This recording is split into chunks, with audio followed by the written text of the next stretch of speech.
Hey there, Chuck. I was just wondering if you knew where the materials that we were going to use for the meeting were? I see some of it in the documents here, but this isn't everything. Do you happen to have the rest of them? What the heck do you think you're doing messaging me at this time, huh? You think I climbed this high in the corporate ladder so that I could have some nobody bothering me after work hours? What materials are you even talking about? I am talking about the things that we need for the meeting that we're going to be having tomorrow. I thought that our department head assigned you to get those ready for tomorrow, didn't she? Oh, those documents. I think the ones that you're talking about, I know. I just figured that since the meeting isn't going to be until the afternoon, that I could wait until tomorrow morning to get the rest of them done. No, hold on a second. You were going to wait until tomorrow to get all those documents done? Don't you remember that we got the memo from the headquarters saying that they wanted to move the meeting from tomorrow afternoon to 10 in the morning? Wait, what? When was this? I don't remember any memo going out about changing the meeting time. But Chuck, you were the one that forwarded us all of that when it came through. Don't you remember doing that?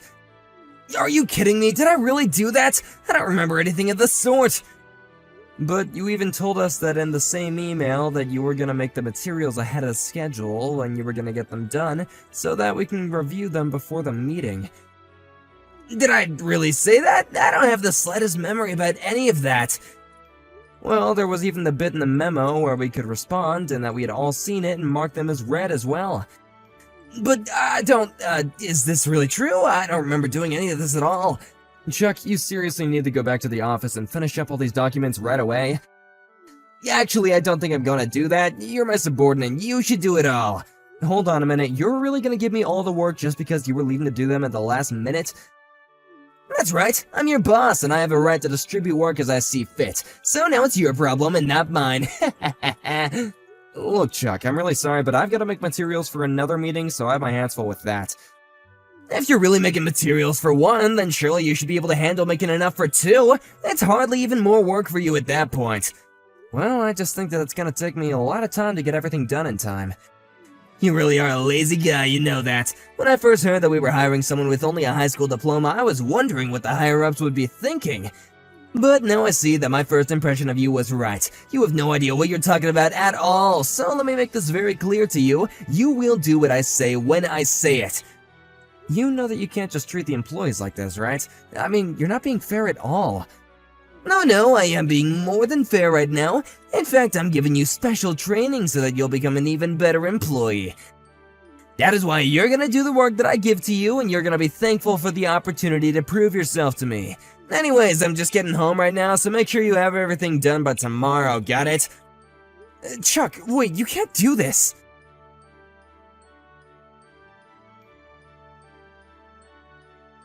Hey, George, are you there? I just heard the big news. Is it true that you really got married? I had no idea that you were even dating anyone.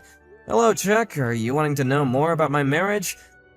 Well, I just heard about it from the first time from someone in the office when we were in the break room together. I really didn't know that you were about to get married. Well, I was, and am now, I guess. Is there anything else that you'd like to know? Is it true that when you got married, you also bought a house at the same time? Actually, we haven't bought anything yet, but we are already talking about buying a home for the two of us, yes. Now that my wife and I are married, we have a lot of big decisions to make about our future. I don't believe it. You mean to tell me that some loser who can only have a high school diploma can afford to get married and is thinking about buying a house? You really have got some nerve, you know that? I mean, just who do you think you are? You think you're better than me or something? Here we go again. I just mean that if you're married, then your wife must be a bit of a weirdo, too. If this lady thinks it's a good idea to marry someone in your position, then you're either lying to her, or there's something wrong with her, too. Maybe you're just with her because she's all messed up and does crazy stuff in the bedroom. Is that why you two are married? Chuck, I don't care at all what you have to say to me. You can insult me and put me down all you want. But I draw the line at you saying anything that vulgar about my wife, do you understand me? Excuse me? Just who do you think you're talking to like that? You seriously have got some nerve. I just want to make something clear with you, Chuck. The reason that I wasn't able to go to college after I finished high school was because my dad died. My family didn't have the money to send me to college after that. I had to work to help take care of the rest of my family. So I really appreciate it if you would stop talking to me as if you know my life or what I've gone through before I got here, okay? Because not only is it rude, but it's also against the rules of how you can treat people in the office. As a department supervisor, you need to choose your words more carefully, and think about what the boss should and shouldn't be saying in the office. Just who in the world do you think you are, telling me how I can and can't talk in the office, huh? Do you think you're the boss around here? Who died and made you the compliance officer for the whole office? Well, I don't think that anyone died, but you are right that I have been selected as this year's compliance officer. Wait, are you serious? You're really the CEO for the office this year? That's right. Anyways, I got a meeting with our department heads to attend to and some clients, so I gotta leave now. Hold on just 1 second. Are you telling me that you're working directly with the department heads? But you can't just skip over me and work with her. What the heck is going on here? How is someone who doesn't even have a college degree like you doing this, huh? I want to be there too. You tell me where you all are right now. If you want to go look at the office schedule board, all this should already be written there in a very clear way to understand, manager. I'll be going straight home after this, however, so I really do have to get going right now. Hey, we're not through here! Don't you run away from me, I still have things I gotta ask you!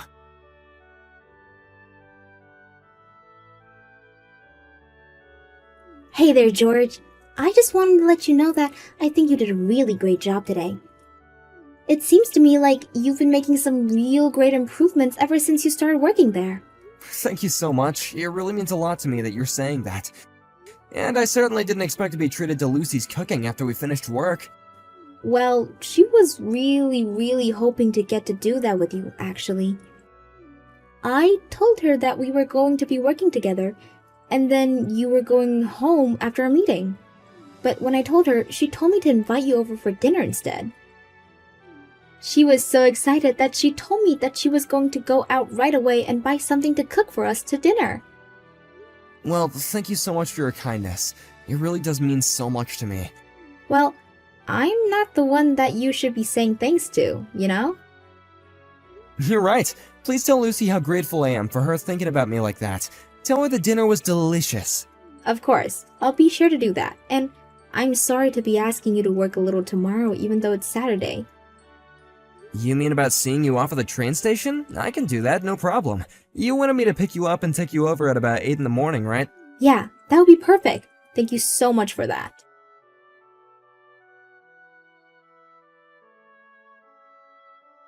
Hey, George, do you really live in a place like this? I really can't believe it. I was really surprised when you told me the company made you the compliance officer. I thought it meant that you were in there with some of the bigwigs here. And you have a place like this, too. I have to say that I'm actually just a bit impressed by this. I mean, I never would have guessed you to have a place like this, but it doesn't change the fact that you still don't even have a degree from a university. You're still a no one. You really must think that just because you have this job that you can try and get a leg up on everyone, huh? Well, just know that I'll never let you forget who you really are.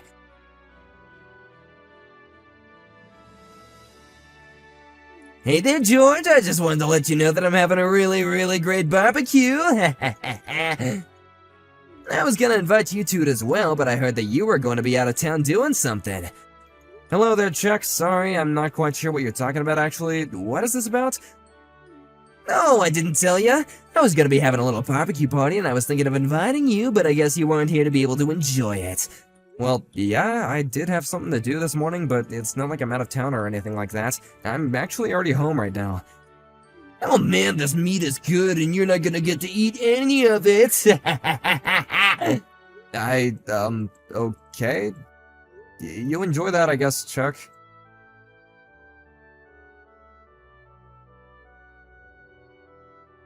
Hey George, you still there? I got something to tell you about right now, so answer me as soon as you get this message, okay? Hello again, Chuck? I normally don't hear anything from you this often when it's the weekend, so what is it this time? Oh, I just wanted to let you know that I was having a barbecue at your house and there was a fire. Wait, what? A fire? You had a fire at your barbecue party? Is everyone okay? Well, I'm actually going home, but I was having the barbecue party at your house, so anyways, good luck putting that fire out. I'm gonna come back once the fire is put out to get all my supplies that I brought over, but you might want to deal with the fire going on in your lawn, bro. Hold on just 1 second, Chuck.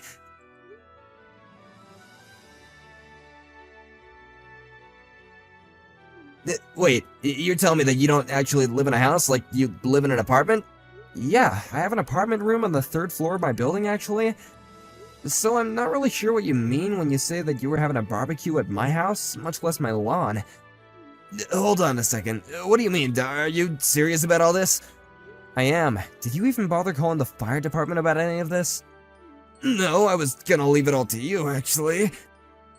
Well, you better call them right now, because wherever you are, that isn't my house.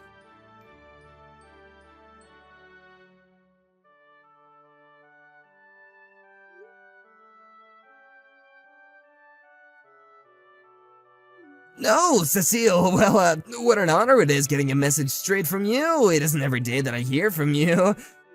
Please tell me what I can do for you. To what do I owe the honor? I was just wanting to talk to you about this business with you, trying to start a fire at the house of one of our employees? Oh, right, of course. Well, the one thing I was trying to do was pull a prank on George, and I think I went kind of a little wrong. He told me that I could have a barbecue at his house if I wanted to, but then he gave me the wrong address, so anyway, I ended up going to the wrong house, and I guess you know the rest from there. Right, well, that so-called wrong house was actually my house. Wait, I'm sorry, what? That was your house? That's right, it was my house, and I wouldn't have minded as much if there was just a little bit of damage.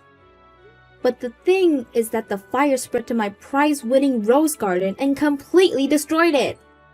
So, it really was your house then? You really mean that? That's right. It was my house. And I just want you to know that I'm going over the damage that you've caused. Not only to the roses, but to my garden in general, as well as a tree that was designated as historic by the city. So just know that I'm going to be charging you for all of that. You're really gonna make me pay for all that? Are you serious?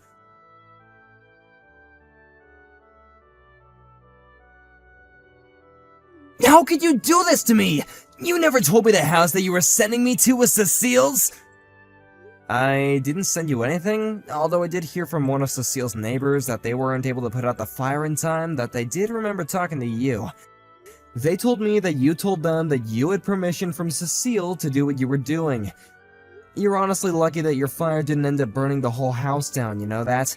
I mean, did you really do all that just because you thought that it was my house? But, I mean, you told me that, you just got married and had gotten a new house, so I thought that I would go and check out what the new house was that you were living in. Yeah, and that's why I was saying that I was really surprised about your house. I had no idea how a little nobody like you could afford such an amazing place with a perfect yard like that! I see. So basically you're saying that you thought that Cecile's house was actually mine? But, I mean, I saw you go up to this house after you finished up with work the other day. So how is it that you don't live there? Are you talking about a couple of days ago, when I went home from work that day? That's right! I just happened to see your car while I was out, and so I got into mine, and I thought that I would follow you home, so I could make fun of where you lived. And then, when you arrived, there was some pretty lady that came outside to greet you, so I was sure that you must have been, where you were living with your wife. Well, I don't know what else to say, but that's not my house, and that is not where I live with my wife. But how can that be? What did I even see then? You do remember that I told you that I was talking with my wife about where we were gonna live, right? And I told you that we were still talking about where our house was gonna be. Did you really say that to me? I don't remember that at all. Are you sure that's what you told me about where you and your wife would be living? That's right. I'm sure that I told you that my wife and I hadn't decided on where we were gonna live yet. I'm sure that if you scroll up throughout our other conversations that you will say that I told you just that much as well. But then, I don't understand. Why were you going to Cecile's house then? Well, that would be because after I finished work the other day, I was invited there by Cecile, if you must know. And the other person who came out to greet me was actually Cecile's daughter, my wife. You're kidding me! That's right, so basically you thought that my mother-in-law's house was my house because my wife is still living there while we settled on a good place to move to. But then, what does that mean for me? What's gonna happen now? That sounds like something that's gonna be settled between you and Cecile.